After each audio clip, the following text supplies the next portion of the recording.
Assalamualaikum warahmatullahi wabarakatuh. Saya Nawang Ambika Absari, NIM 190512144046 dari Prodi Sistem Informasi 2019A. Di sini saya akan menjelaskan tentang model infrastruktur jaringan.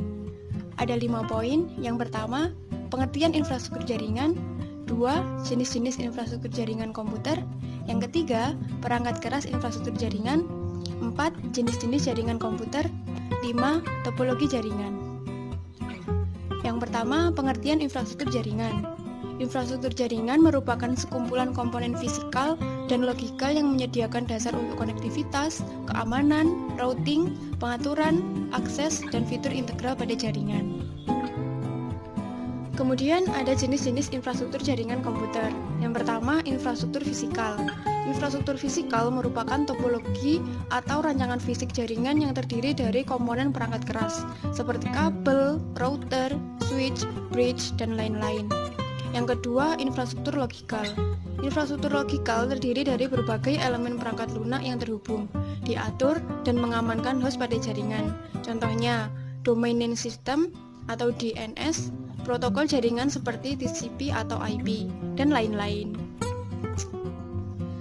Kita beralih ke perangkat keras infrastruktur jaringan. Yang pertama ada komputer server. Komputer server ini nantinya akan saling terhubung dengan komputer-komputer klien yang dapat mengakses data dari server tersebut. Fungsi utama dari server adalah sebagai database informasi yang nantinya akan dikirimkan dan juga disebarkan oleh jaringan. Semua data tersebut akan ditransmisikan melalui sistem jaringan agar nantinya dapat sampai ke komputer klien. Kecanggihan fungsi CPU pada komputer server ini sangat penting dalam menunjang keandalan jaringan agar tidak sering terjadi hang pada komputer server.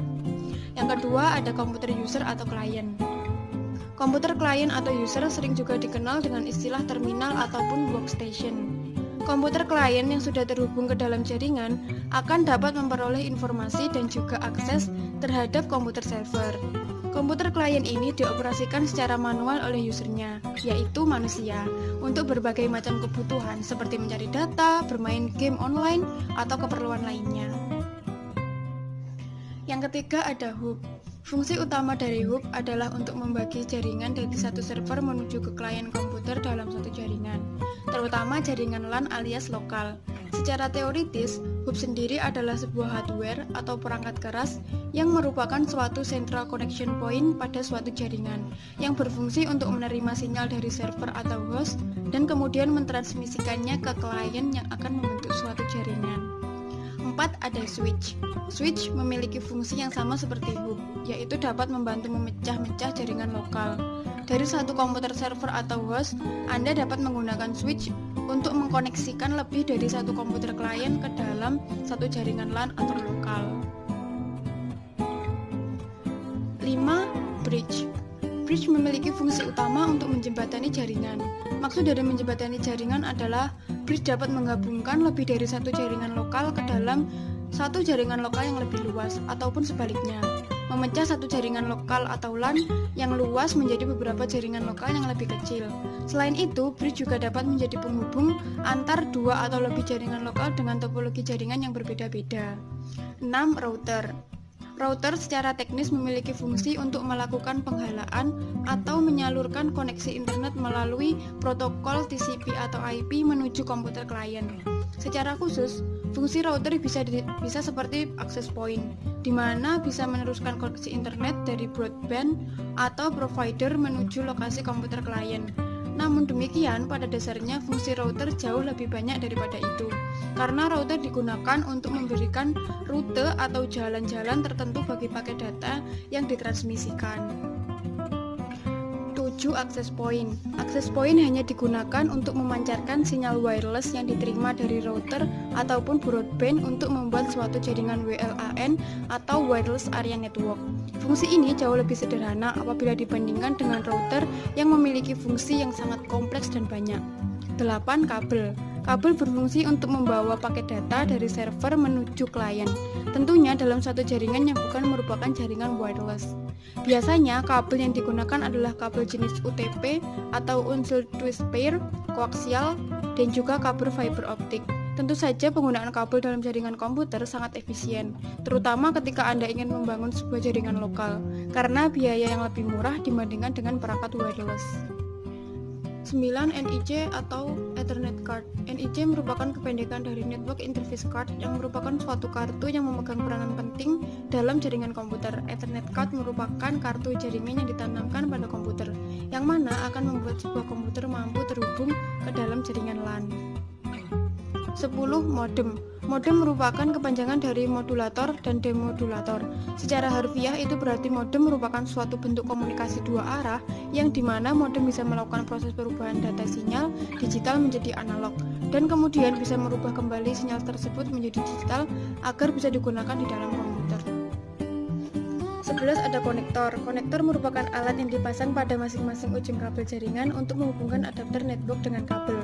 Berbagai jenis konektor jaringan ini harus disesuaikan dengan tipe dan jenis kabel jaringan yang dipakai.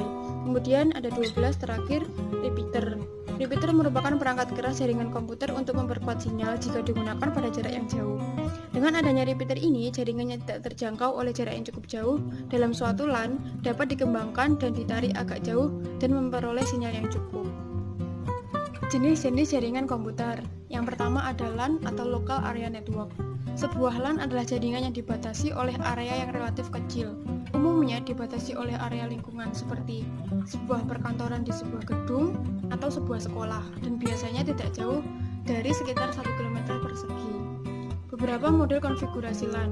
Satu komputer biasanya dijadikan sebuah file server yang mana digunakan untuk menyimpan perangkat lunak atau software yang mengatur aktivitas jaringan ataupun sebagai perangkat lunak yang dapat digunakan oleh komputer-komputer yang terhubung ke dalam network. Komputer-komputer yang terhubung ke dalam jaringan atau network itu biasanya disebut dengan workstation. Biasanya kemampuan workstation lebih di bawah dari file server dan mempunyai aplikasi lain di dalam harddisknya selain aplikasi untuk jaringan. Kebanyakan LAN menggunakan media kabel untuk menghubungkan antara satu komputer dengan komputer lainnya. Yang kedua ada MAN atau Metropolitan Area Network. Sebuah MAN biasanya meliputi area yang lebih besar dari LAN. Misalnya, antar wilayah dalam satu provinsi. Dalam hal ini, jaringan menghubungkan beberapa buah jaringan kecil ke dalam lingkungan area yang lebih besar. Contoh yaitu jaringan LAPAN Bandung di mana beberapa stasiun pengamat dirgantara di daerah Jawa Barat dihubungkan antara satu dengan lainnya. Kemudian yang terakhir ada WAN atau Wide Area Network. Ini adalah jaringan yang lingkupnya biasanya sudah menggunakan sarana satelit ataupun kabel bawah laut. Biasanya WAN agak rumit dan sangat kompleks, menggunakan banyak sarana untuk menghubungkan LAN dan MAN ke dalam komunikasi global seperti internet. Tapi bagaimanapun juga antara LAN, MAN, dan WAN tidak banyak berbeda dalam beberapa hal. Hanya lingkup areanya saja yang berbeda satu dengan lainnya. Di poin kelima ada topologi jaringan. Topologi pada dasarnya adalah peta dari sebuah jaringan, di mana topologi suatu jaringan didasarkan pada jarak penghubung sejumlah node atau sentral dalam membentuk suatu sistem jaringan. Yang pertama ada topologi bus. Topologi ini, semua sentral dihubungkan secara langsung pada medium transmisi dengan konfigurasi yang disebut bus. Transmisi sinyal dari suatu sentral tidak dialirkan secara bersamaan dalam dua arah. Pada umumnya, topologi ini digunakan pada sistem jaringan komputer. Adapun keuntungan topologi bus yaitu jumlah node tidak dibatasi, kecepatan pengiriman data lebih cepat karena data berjalan searah, lebih mudah dan murah jika ingin menambah atau mengurangi jumlah node, karena yang dibutuhkan hanya kabel dan konektornya saja. Kekurangan topologi bus. Jika lalu lintas data yang diolah terlalu besar dapat mengakibatkan kemacetan, diperlukan repeater untuk menguatkan sinyal pada pemasangan jarak jauh. Jika ada salah satu node mengalami kerusakan, maka jaringan tidak dapat beroperasi. Yang kedua ada topologi star. Pada topologi jaringan bintang ini, salah satu sentral dibuat sebagai sentral pusat, dan beban yang dipikul sentral pusat cukup berat. Dengan demikian, kemungkinan tingkat kerusakan atau gangguan dari sentral ini lebih besar. Ada kelebihan dan kekurangan topologi star. Yang pertama, kelebihan. Jika terjadi penambahan atau pengurangan terminal tidak mengganggu operasi yang sedang berlangsung. Jika salah satu terminal rusak, maka terminal lainnya tidak mengalami gangguan. Arus lalu lintas informasi data lebih optimal.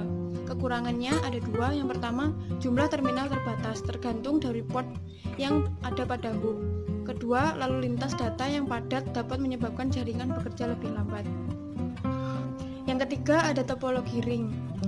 Dalam topologi ini, node-node dihubungkan secara serial di sepanjang kabel dengan bentuk jaringan seperti lingkaran. Pada topologi ini sangat sederhana dalam layout seperti jenis topologi bus. Adapun kelebihan dan kekurangannya, kelebihan topologi ring yang pertama, aliran data mengalir lebih cepat karena dapat melayani data dari kiri atau kanan dari server. Dapat melayani aliran lalu lintas yang padat karena data dapat bergerak ke kiri atau ke kanan. Waktu untuk mengakses data lebih optimal. Kekurangannya, penambahan terminal atau node menjadi lebih sulit bila port sudah habis. Kemudian, jika salah satu terminal mengalami kerusakan, maka semua terminal pada jaringan tidak dapat digunakan. 4. Topologi mesh. Topologi jaringan ini menerapkan hubungan antar sentral secara penuh. Jumlah saluran yang harus disediakan untuk membentuk jaringan mesh adalah jumlah sentral dikurangi 1. Tingkat kerumitan jaringan sebanding dengan meningkatnya jumlah sentral yang terpasang. Dengan demikian, di samping kurang ekonomis juga relatif mahal dalam pengoperasiannya. Adapun kekurangan dan kelebihan dari topologi mesh ini. Kelebihan topologi mesh. Keuntungan utama dari penggunaan topologi mesh adalah fault tolerance. Terjaminnya kapasitas channel komunikasi karena memiliki hubungan yang berlebih. Relatif lebih mudah untuk dilakukan troubleshoot. Kekurangan topologi mesh yang pertama, sulitnya pada saat melakukan instalasi dan melakukan konfigurasi ulang saat jumlah komputer dan peralatan-peralatan yang terhubung semakin meningkat jumlahnya. Kemudian biaya yang besar untuk memelihara hubungan yang berlebih. Kemudian yang kelima dan terakhir ada topologi tree. Topologi jaringan ini disebut juga sebagai topologi jaringan bertingkat. Topologi ini biasanya digunakan untuk interkoneksi antar sentral dengan hierarki yang berbeda. Untuk hierarki yang lebih rendah digambarkan pada lokasi yang rendah, dan semakin ke atas mempunyai hierarki yang semakin tinggi. Topologi jaringan jenis ini cocok digunakan pada jaringan sistem komputer.